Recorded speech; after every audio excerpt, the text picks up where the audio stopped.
So Claire, we met in the first lockdown. You were busy doing trails around Holmer Green for families to follow, and we got talking about the trails and got talking about the village society, and then you mentioned Sensory Gardens, and we ended up being here in Holmer Green Gardens. So how did you come up with the idea of Sensory Gardens? Where did that come from? Well, I originally thought of Sensory Gardens because I realised that the people who I support in my community sessions, maybe people with complex learning difficulties, different mobility needs, and sensory processing disorders, can't actually access all the beautiful countryside that we were accessing during lockdown. And just thought, what a nice opportunity to be able to bring the community together during this time and build somewhere that's completely inclusive and accessible and beautiful all at the same time. So Claire, there's a common in Holmer Green, there's a sports association. How's this area going to be different than those areas? Well, they're all fantastic elements to Holmer Green, and we've even got Dragon Sensory, which has a sensory garden for children under the age of 8. But this is going to be slightly different in that we're going to really utilise the natural environment, making sure that we've got universal pathways and different things that people in wheelchairs and different mobility needs can still access the environment all year round. But we can have different elements to it, that we can have maybe an area where different coloured perspex are added into so the light can shine through it.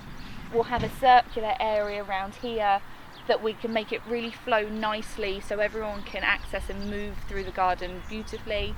We came up with the strapline inclusive, accessible and beautiful. So tell me, what do you mean by inclusive?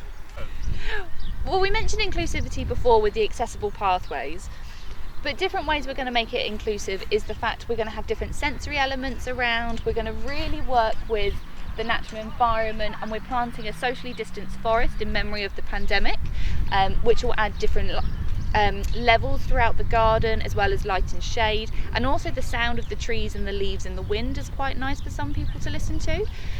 But it's just making it a place that people want to come to, a peaceful area that you can come with your families, no matter the ability in your family or the accessibility needs that you have. It's just a place that everyone can get together and have some outdoor fresh air to improve everyone's mental well-being. So we've embarked upon the design and construction of the Sensory Gardens. How can people in the village help? What can they do?